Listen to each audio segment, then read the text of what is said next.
Shalom, saudara-saudariku yang dikasihi Tuhan. Selamat bertemu dalam Insani, Inspirasi Sabda Allah hari ini, Kamis 28 Mei 2020 bersama saya, Pastor Marcel Lolo Tandung. Mari kita berdoa dalam nama Bapa dan Putra dan Roh Kudus. Amin. Tuhan Yesus Kristus berkati kami supaya dapat mendengarkan dan merenungkan bersama sabdamu saat ini. Demi Kristus Tuhan kami. Amin. Mari saudara-saudariku kita dengarkan perikop Injil Yohanes bab 17 ayat 20 sampai 26. Dalam perjamuan malam terakhir Yesus menengadah ke langit dan berdoa bagi para muridnya. Bukan untuk mereka ini saja aku berdoa, tetapi juga untuk orang-orang yang percaya kepadaku oleh pemberitaan mereka, supaya mereka semua menjadi satu, sama seperti engkau ya Bapa di dalam aku dan aku dalam engkau, agar mereka juga di dalam kita, supaya dunia percaya bahwa engkaulah yang telah mengutus aku. Dan aku telah memberitahukan kepada mereka kemuliaan serta memberikannya yang engkau berikan kepadaku, supaya mereka menjadi satu, sama seperti kita adalah satu. Aku dalam mereka dan engkau dalam aku, supaya mereka sempurna menjadi satu, agar dunia tahu bahwa engkau yang telah mengutus aku dan bahwa engkau mengasihi aku sama seperti engkau mengasihi aku. Ya Bapa, aku mau supaya dimanapun aku berada, mereka juga berada bersama-sama dengan aku, mereka yang telah engkau berikan kepadaku, agar mereka memandang kemuliaanku yang telah engkau berikan kepadaku, sebab engkau telah mengasihi aku sebelum dunia dijadikan. Ya Bapa yang adil, memang dunia tidak mengenal engkau, tetapi aku mengenal engkau, dan mereka ini tahu bahwa engkaulah yang telah mengutus aku, dan aku telah memberitahukan namamu kepada mereka, dan aku akan memberitahukannya, supaya kasih yang engkau berikan kepadaku itu ada dalam mereka dan aku dalam mereka. Demikianlah Injil Tuhan. Terpujilah Kristus. Saudara-saudariku, menarik perikop ini karena ternyata perikop ini adalah suatu bagian besar dalam Yohanes bab 17 ayat 1 sampai 26. Ini adalah bagian yang ketiga dari doa Yesus yang panjang. Pada bagian yang pertama ayat 1 sampai ayat 5, di sana ditunjukkan bagaimana kemanusiaan Yesus, kodrat kemanusiaannya, di mana saat sebelum dia naik ke surga dia memohon kepada Bapanya supaya diberikan kemuliaan. Bagian yang kedua itu pada ayat yang ke-6 sampai ayat yang ke-19. Di sana Yesus itu berdoa untuk para muridnya agar mereka sanggup memberikan kabar sukacita akan penebusan yang telah dilakukan oleh Yesus, yang telah disempurnakan melalui sengsara, wafat, dan salibnya. Dan bagian yang ketiga yang paling penting untuk kita dan juga kita renungkan saat ini adalah ayat 20 sampai 26. Pada bagian yang ketiga ini ada 4 pokok atau 4 poin yang bisa kita renungkan secara bersama-sama. Pertama, pada ayat yang ke-21, Yesus menginginkan supaya para murid selalu bersatu seperti Bapanya bersatu dengan Yesus. Untuk apa persatuan itu?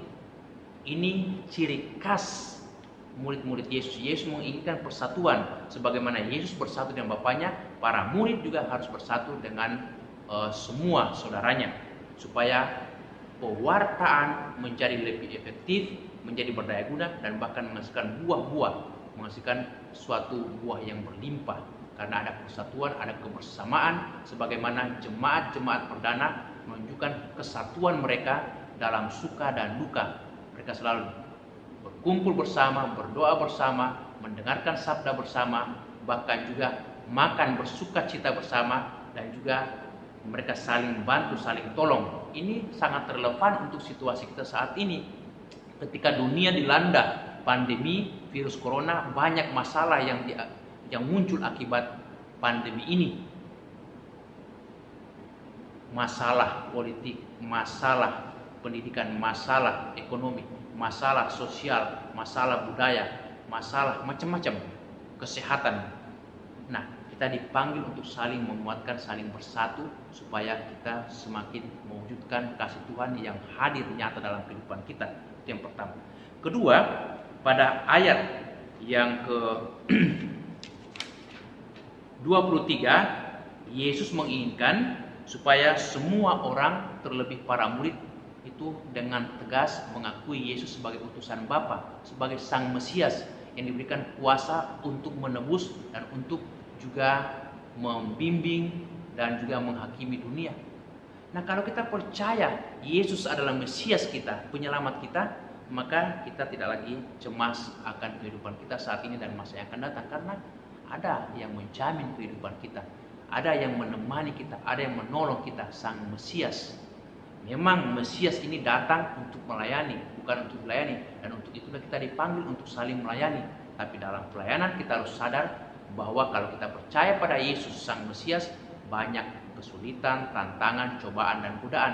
Tapi itu semua tidak ada artinya kalau kita percaya, mengimani, setia kepada Yesus sebagai Mesias kita.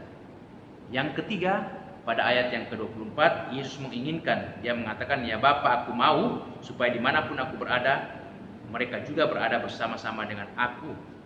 Jadi Yesus ingin di mana dia berada dalam kemuliaan Bapa, kelak kita akan memperoleh kemuliaan, asalkan kita tetap mengakui Yesus sebagai Sang Utusan, Penebus, Mesias.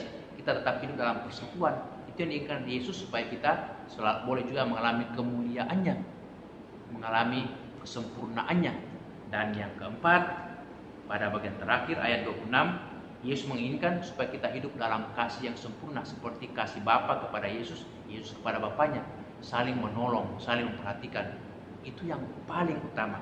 Hidup seperti Allah Bapa, Allah Putra, dan Allah Kudus, saling mengasihi dan saling menolong dalam hidup ini.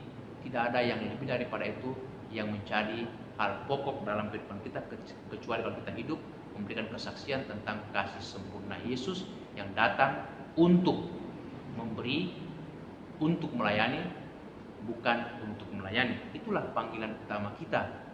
Dan karena itu Yesus mendoakan kita dalam perikop ini, perikop yang penting, supaya kita selalu berdoa untuk persatuan kita, untuk iman kita yang teguh, percaya kepada Sang Mesias, untuk bersama-sama dengan Yesus, ya, di mana Yesus berada, kita juga berada bersamanya, dan untuk juga sempurna kasih kita yang menghasilkan buah-buah kebaikan.